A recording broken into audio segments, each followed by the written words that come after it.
Salam bahagia untuk semuanya. Di video kali ini saya akan membahas materi di mana sini mengenai terkait statistika bisnis. Sebelum itu izinkan saya memperkenalkan diri. Nama saya Mei Purnama Sidi dari Prodi Manajemen. Di sini saya akan membahas salah satu topik tentang ukuran pemusatan. Dan di sini saya salah satu mahasiswa dari Universitas Pancasakti Bekasi. Kita lanjut. Nah, di sini sudah seperti kita lihat saya akan membahas untuk 5 poin, yang dimana untuk pengertian ukuran pemusatan, yang kedua untuk mengenai pengertian data tunggal, data kelompok, yang ketiga cara menghitung rata-rata data tunggal, rata-rata data kelompok, yang keempat cara menghitung bagaimana cari median data tunggal dan median data kelompok. Yang terakhir bagaimana cara menghitung dan mencari modus data tunggal dan modus data kelompok. Nah, yang pertama tadi kita sudah bahas, untuk yang pertama ada pengertian ukuran pemusatan, di mana ukuran pemusatan adalah nilai yang digunakan untuk menggambarkan sekumpulan data dengan mengidentifikasikan pusat dari kelompok data tersebut. Ukuran pemusatan data terdiri dari perhitungan, yaitu rata-rata atau mean, nilai tengah atau median, dan nilai yang paling sering muncul atau biasa disebut dengan modus.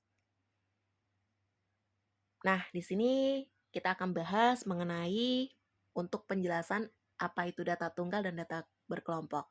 Di sini data tunggal adalah data yang disajikan secara sederhana dan data tersebut belum tersusun atau dikelompokkan ke dalam kelas-kelas interval. Jadi belum tersusun dalam kelas-kelas interval. Nah, kalau sedangkan data kelompok ini, data yang biasanya sudah disajikan dalam bentuk tabel frekuensi yang dimana data tersebut sudah disusun atau dikelompokkan dalam kelas-kelas interval. Jadi berbeda. Jadi untuk perbedaannya, untuk data tunggal belum tersusun dengan kelas interval, sedangkan data kelompok sudah disusun dengan kelas-kelas interval. Nah, kemudian di sini kita lanjut untuk membahas tentang rata-rata atau mean. Ini adalah bilangan yang mewakili sekumpulan data. Biasanya di sini mean dilambangkan dengan simbol X atau dibaca dengan X bar. Nah, di sini ada untuk rata-rata hitung data tunggal terlebih dahulu untuk di sini jelaskan. Nah, di sini ada untuk rumus cepatnya atau rumus singkatnya untuk data tunggal. Di sini ada untuk X bar, sigma di sini untuk di atas N, I sama dengan 1, XI dibagi N. X bar itu rata-rata dan untuk lambang sigma X itu jumlah seluruh nilai data dan N di sini jumlah seluruh frekuensi. Nah, lanjut di sini ada untuk rata-rata hitung data kelompok. Nah, di sini untuk cara-cara hitung data kelompok di sini yaitu dengan cara di sini X bar sama dengan sigma N.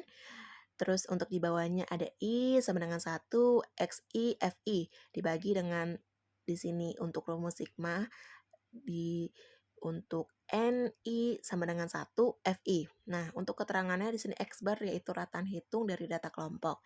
F itu frekuensi dan X itu nilai tengah seperti itu.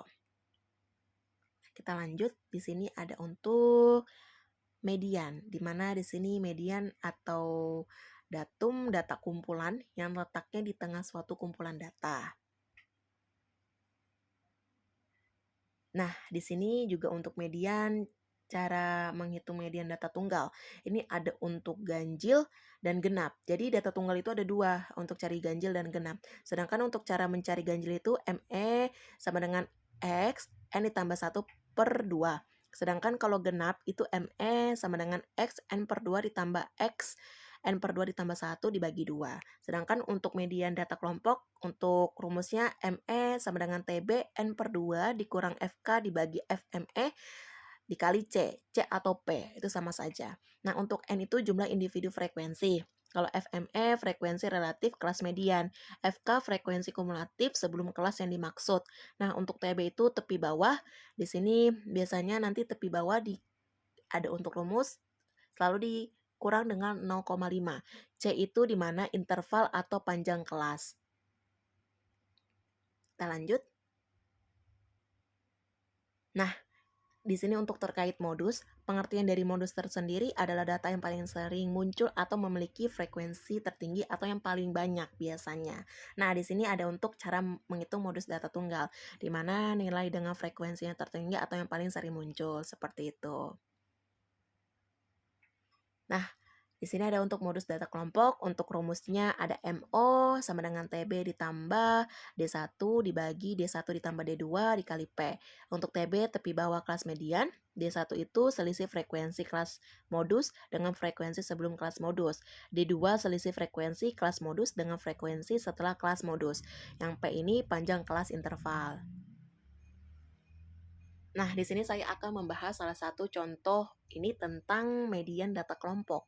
Nah, di sini ada berikut adalah data berat badan 50 mahasiswa yang jurus statistika yang telah dikelompokkan ke dalam kelas-kelas interval berat badannya. Hitunglah median berat badan mahasiswa tersebut. Nah, di sini sudah kita lihat ya untuk berat badan di sini 60 sampai 64, jumlah mahasiswanya ada 4, 65 sampai 69, 12 dan seterusnya. Nah, di sini merupakan soal. Kita fokus kepada soal untuk berat badan dan jumlah mahasiswanya di sini sudah ditentukan.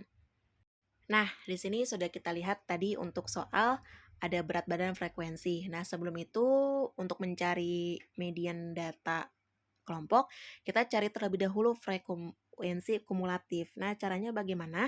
Di sini sudah kita lihat ya, ada 4, 16, 31, 41, 45, 50. Nah, ini caranya bagaimana? Jadi kita tuliskan di sini yang pertama 4 ya. Kita tulis 4. Kemudian 4 ini ditambah 12, 12. Jadilah dapatlah hasilnya 16. Dengan berikutnya seterusnya, 16 ditambah 15, kemudian 31 ditambah 10, 41 ditambah 4, seterusnya seperti itu untuk mencapai hasil frekuensi kumulatif. Nah, jika sudah mencari frekuensi kumulatif, di sini kan kita sudah dapat ya untuk F-nya yaitu 50. Nah, untuk mencari kembali di sini kita harus mencari namanya kelas median. Kelas median di mana itu untuk ada rumus N dibagi 2. Kita dapat N di sini 50. 50 dibagi 2 dapatlah yaitu 25. Nah, di sini kita lihat 25 ini masuk ke angka mana di dalam frekuensi kumulatif. Di sini beliau untuk 25 masuk ke dalam kategori berat badan 70 sampai 74 ya. Jadi di angka berat badan 70 sampai 74 dan frekuensi 15, frekuensi kumulatif di sini 25. Jadi masuklah di sini beliau di berat badan 70 sampai 74. Nah, jika sudah kita cari kembali untuk kelas median. Ini dikurang 0,5. Nah, tadi untuk di sini kan 0,5 itu dengan caranya di sini kan 70 sampai 74 yang paling terkecil 70. Jadi 70 dikurang 0,5 dapatlah di sini kita kelas mediannya 69,5. Nah, di sini tadi N sudah kita bahas yaitu 50. Nah, di sini nanti akan saya bahas untuk dapat dari mana FKII, FI dan P-nya.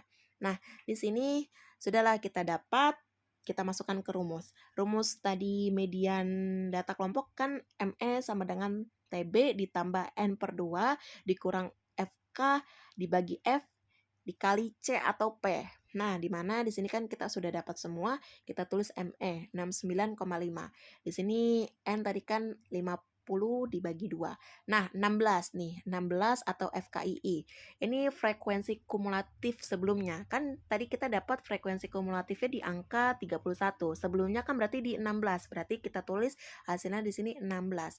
Nah, kemudian dibagi 15. 15 itu frekuensi dari untuk itu sendiri. Dari median itu sendiri kan dapatlah frekuensi di sini sendiri 15. Nah, kemudian di sini untuk P atau C, nah di sini P atau C kan di sini 5. 5 itu dapat dari mana? Nah, jadi kan di sini kan untuk berat badan 70 sampai 74 kita hitung. Jadi 70, 71, 72, 73, 74. Dapatlah 5. Nah, kemudian kita hitung secara biasa. Kita turunkan 69,5. Kemudian kita untuk hitung 50 dibagi 2, 25 dikurang 16 dibagi 15 dan di sini dikali 5. Nah, mohon maaf saya ulang, kita turunkan 69,5 ditambah 25 dikurang 16 dibagi 15 dikali 5. Kemudian 69,5 ditambah 0,6 dikali 5. 0,6 dari hasil perhitungan 25 dikurang 16 dibagi 15. Kemudian di sini 69 ditambah 3 dari hasil perhitungan 0,6 dikali 5, dapatlah hasil di sini 72,5. Untuk hasil dari materi, mohon maaf, hasil dari soal tersebut. Dapatlah hasilnya yaitu 72,5. Seperti itu. Nah, baik. Saya kira cukup sekian dari saya untuk materi untuk saat ini. Kurang lebihnya mohon maaf jika ada untuk kesalahan kata atau masih banyak kekurangannya. Mohon dimaafkan. Terima kasih.